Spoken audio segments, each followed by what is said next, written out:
나이가 들수록 물을 덜 마시게 됩니다. 갈증을 잘 못 느끼겠어. 화장실 자주 가는 게 귀찮아. 예전엔 안 마셔도 괜찮았어. 이 말들 많은 어르신들이 하십니다. 하지만 몸은 괜찮다고 말하지 않습니다. 노년기의 수분 부족은 단순히 목이 마른 상태가 아니라 몸 전체의 균형이 무너지고 있다는 조용한 경고일 수 있습니다. 오늘은 노년기 수분 부족이 보내는 7가지 경고에 대해 천천히 이야기해보려 합니다. 이 영상은 무섭게 하려는 이야기가 아닙니다. 미리 알고 조금 더 편안한 하루를 살기 위한 생활 이야기입니다. 자주 피곤하고 기운이 없다. 특별히 일을 많이 하지 않았는데도 하루 종일 기운이 없고 아무것도 하기 싫은 날이 늘어나셨다면 수분 부족을 한 번쯤 생각해 보셔야 합니다. 우리 몸의 혈액은 대부분이 물로 이루어져 있습니다. 물이 부족해지면 산소와 영양분을 온몸으로 보내는 속도가 느려지고 그 결과 쉽게 피로해집니다. 나이 들어서 그런가 보다라고 넘기기 쉬운 증상 중 하나지만 사실은 몸이 보내는 첫 번째 신호일 수 있습니다. 입이 자주 마르고 혀가 텁텁하다. 노년기에는 갈증 신호 자체가 둔해집니다. 그래서 물이 부족해도 목이 마르다는 느낌 대신 입안이 끈적거리거나 혀가 텁텁한 느낌으로 나타나는 경우가 많습니다. 이 상태가 계속되면 입안 세균이 늘어나고 입냄새, 잇몸 문제로도 이어질 수 있습니다. 입이 마르다는 것은 몸 전체가 말라가고 있다는 조용한 신호일 수 있습니다. 어지럼증과 두통이 잦다. 갑자기 일어설 때 눈앞이 캄캄해지거나 머리가 지끈거리는 날이 늘어나셨다면 수분 부족을 의심해볼 필요가 있습니다. 몸속 수분이 줄어들면 혈액량도 함께 줄어들고 그 결과 뇌로 가는 혈류가 일시적으로 부족해질 수 있습니다. 이 증상을 방치하면 낙상 위험까지 높아질 수 있어 특히 주의가 필요합니다. 소변색이 진해지고 냄새가 강하다. 소변은 몸 상태를 가장 솔직하게 보여주는 신호입니다. 색이 진해지고 냄새가 평소보다 강해졌다면 몸이 물을 아끼기 위해 농축하고 있다는 뜻입니다.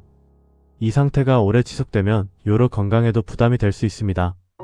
화장실 가기 싫어서 물을 줄였다는 선택이 오히려 몸을 더 불편하게 만들 수 있습니다. 변비가 심해진다. 노년기 변비의 큰 원인 중 하나는 바로 수분 부족입니다. 물은 음식물을 부드럽게 만들고 장운동을 돕는 역할을 합니다.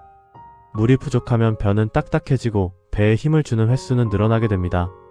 이 과정은 몸에 큰 부담이 됩니다. 피부가 거칠고 가렵다. 피부는 몸 상태를 가장 바깥에서 보여주는 곳입니다. 수분이 부족하면 피부는 탄력을 잃고 가려움이나 각질이 쉽게 생깁니다.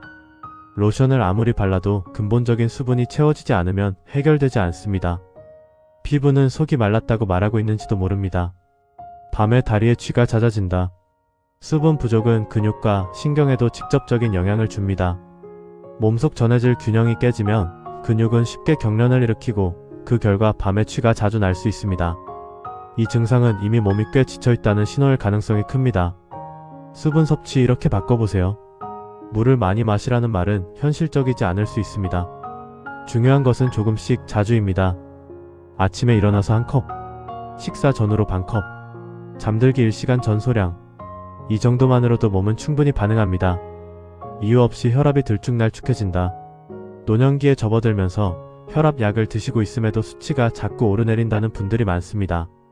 이때 의외로 간과되는 것이 바로 수분 상태입니다. 몸에 물이 부족해지면 혈액의 양이 줄어들고 혈액은 더 끈적해집니다.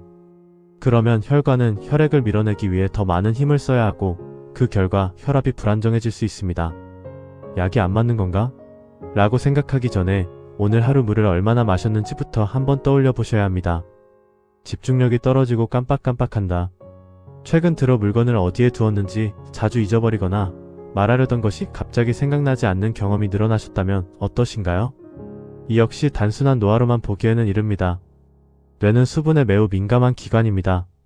몸에 물이 부족해지면 뇌로 가는 혈류와 산소 공급이 줄어들고 그 결과 집중력 저하나 기억력 혼란이 나타날 수 있습니다.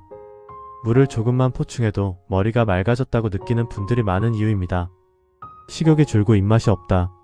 수분 부족은 식욕에도 영향을 줍니다. 위와 장의 움직임이 둔해지고 소화액 분비도 줄어들어 입맛이 떨어지게 됩니다. 요즘 왜 이렇게 밥맛이 없지? 이럴 때 음식의 문제가 아니라 물의 문제일 수도 있습니다. 식사 전후로 소량의 물을 마시는 것만으로도 식욕이 회복되는 경우가 적지 않습니다. 감기에 더 잘 걸린다. 면역 기능 역시 수분 상태와 깊은 관련이 있습니다. 몸속 수분이 부족하면 점막이 마르고 외부 바이러스를 막아주는 방어 기능이 약해집니다. 그래서 물을 충분히 마시지 않는 분들은 감기나 잔병치레가 잦아질 수 있습니다. 특히 환절기에는 의식적인 수분 섭취가 더 중요해집니다. 이유 없는 불안과 초조함. 마음이 괜히 불안하고 가만히 있어도 초조한 느낌이 들 때 우리는 흔히 마음의 문제라고 생각합니다.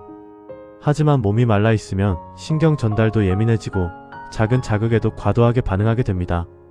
이때 물을 천천히 마시면 호흡이 안정되고 마음이 가라앉는 것을 경험하는 분들도 많습니다. 노년기 왜 물이 더 중요해질까? 젊을 때보다 노년기의 수분 관리가 더 중요한 이유는 분명합니다. 체내 수분 저장 능력 감소, 갈증 인식 저하, 약물 복용 증가, 신장 기능 변화. 이 모든 요인이 겹치면서 조금만 부족해도 몸은 바로 신호를 보냅니다. 이런 물 섭취는 오히려 도움이 안 됩니다. 한 번에 많이 마시면 되지. 이 방법은 노년기에는 오히려 부담이 됩니다. 갑자기 많은 양의 물은 속을 더부룩하게 만들고 금세 배출되어 효율도 떨어집니다.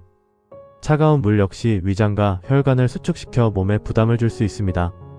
미지근한 물을 조금씩 나누어 마시는 것이 가장 좋습니다. 물 말고 수분을 채우는 방법. 물만이 유일한 수분 공급원은 아닙니다.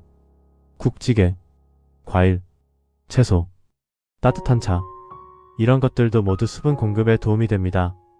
특히 식사량이 줄어든 분들에게는 음식 속 수분이 큰 역할을 합니다. 하루를 정리하며 물을 돌아보다. 잠자리에 들기 전 오늘 하루를 떠올려 보세요. 나는 물을 몇 번이나 마셨을까? 이 질문 하나만으로도 내일의 몸 상태는 달라질 수 있습니다. 노년기의 수분 부족은 크게 아프지 않게 아주 조용히 시작됩니다. 그래서 더 위험합니다. 하지만 다행인 것은 지금 이 순간부터라도 충분히 바꿀 수 있다는 점입니다. 오늘 이야기가 여러분의 컵에 물 한 잔을 더 올려놓는 계기가 되었다면 그걸로 충분합니다. 다음 이야기에서는 노년기의 갈증을 잘 못 느끼는 이유에 대해 이어가 보겠습니다. 조용히 들어주셔서 고맙습니다.